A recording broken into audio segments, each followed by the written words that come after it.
there is a very viral picture of you and Queen Elizabeth. I think almost everyone in this country might have saw it. Yeah. But before we talk about that, there's also another very viral picture of you. You are standing with the #1 billionaire in this country. Yeah.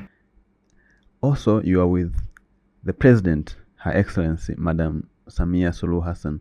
You are on the football pitch. You are with other public figures that I don't really remember their names. But it left me wondering, how did you get there? Okay. Which picture? The picture you are on the pitch. Okay, so the one, yeah. Madam Samia Suluhu. Yeah. Mo Dewji. Yeah, that picture. So that picture was from Simba Day. Okay. It was Simba Day last year. Okay. We had President Samia as the guest of honor. Yeah. And you know, I did say that I was working with managing tech for Simba Sports Club. Okay. So effectively being part of the management team for the club, which means even the process of organizing Simba Day, the process of managing, or rather working through different activities for the club, are things that I was a part of.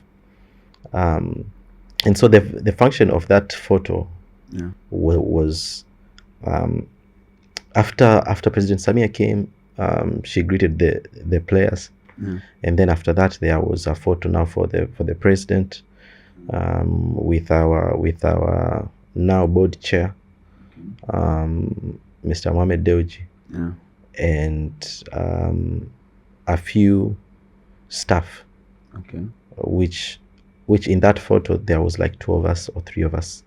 So we were more like a representation of the management team. So it was the president, the now board chair, Mohamed Dewji, the then board chair, Mr. Salim Abdallah, as well as 2 or 3 staff from the management team, which I was a part of. You networked with one of the top CEOs of the biggest club in Africa, Simba, Miss Barbara. But before you got a chance to meet her, you had something of value to offer her. So that's one biggest skill when it comes to networking that I always talk about, that before you network with someone, you have to think, what value do I have to offer to this person? Otherwise, you'll never be welcomed. I mean that's one of the things you come to learn after a while about the whole concept of networking and getting access to people. In the end of the day, it's a function of 2 things. One, there's a person right now who would give you $1 million on the spot if you just said the right thing. Right? There is such a person in the world. Now the issue is you locating them and you knowing what is the right thing to say, right? And by right thing to say, I mean the proposition that you're going to give them. Essentially, you're going to have to add value, right? Because nobody is going to walk away from a person who is adding value to them, right? So the best way to actually to be able to get partnerships or opportunities is simply to find ways to add value. Because even you right now, you might not have $1 million, but if a person comes with something that's worth it, you will look for it everywhere to give them, right? If there's just something, and the funny thing is there is something that a person can tell you that would make you sell everything you have, right? Everybody has that thing. So it's just a matter of figuring out for that business, for that brand, for that individual, what is that missing piece that they're looking for, and how can you add value? So that's one. But 2, most people get networking wrong. Most people think networking is about meeting many people, but that doesn't work.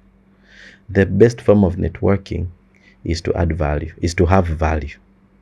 Once you have value in yourself, people will locate you, right? If you have something good, if you have something to offer, people will locate you. I look back at the different times I've been able to network successfully, it wasn't because I went to events. It was because I had value, right? And that automatically becomes like a magnet. It attracts people to you because there's a way they can benefit from you, and there's a way you can benefit from them. It's a value exchange kind of thing. So if you want to grow your network, add value. Just have something to offer, and people will come towards you, because you can enter into a room with the Modeujis of this world, with the Bill Gates, with all the famous people you think of, and you will live with nothing. Because in the end of the day, they're not going to talk to you just because you're in the same space with them. Yeah. How many people do they meet every day? How many people are they in the same space with every day? So you're going to have to figure out, you're going to have to actually work in having value in yourself. That can be in different things. It can be in your skills. It can be in the way you can help them make money. It can be in the ways through which you can help them access things that they're having issues accessing. Just have a form of value. That's the best networking you have, because if you have that, then you will be invited to events instead of you having to go to these events. And people will speak about you in rooms you are not into, right?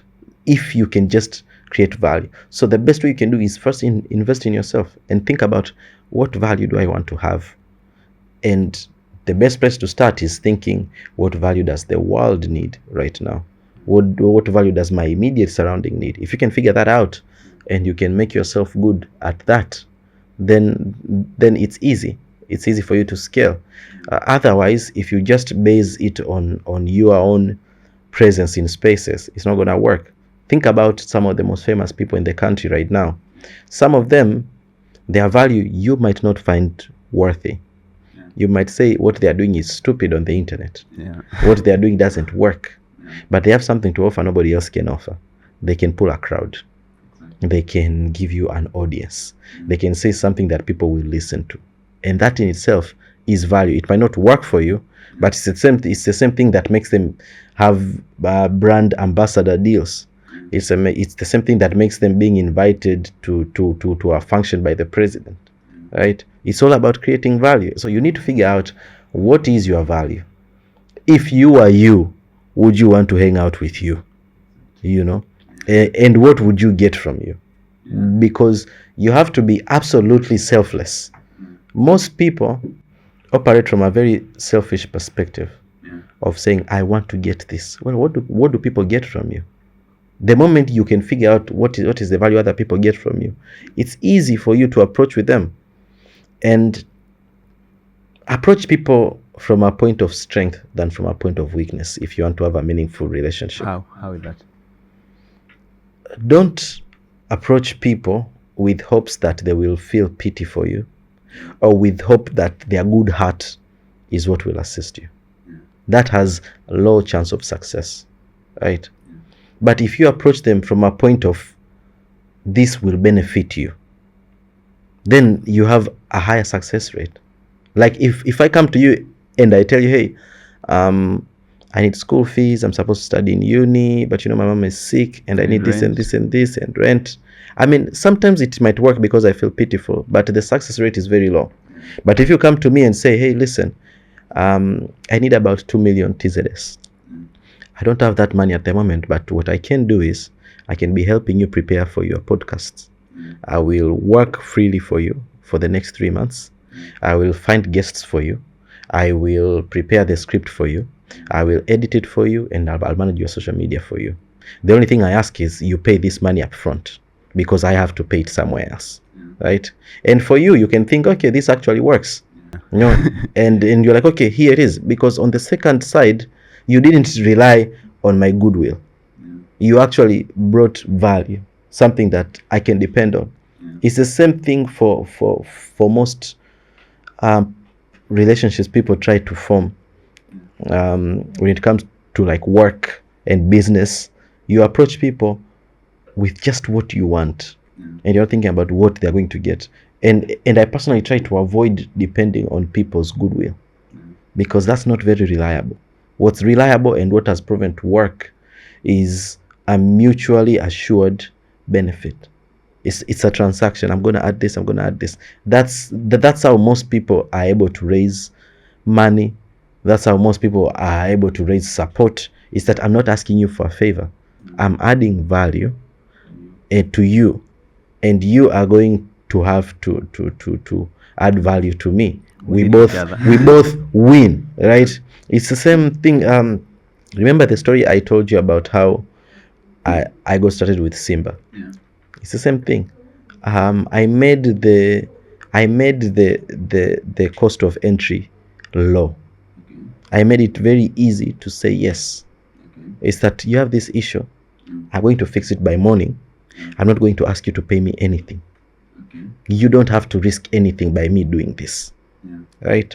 That in itself is like, okay, why not? So it's the same thing when you're trying to form partnerships and relationships.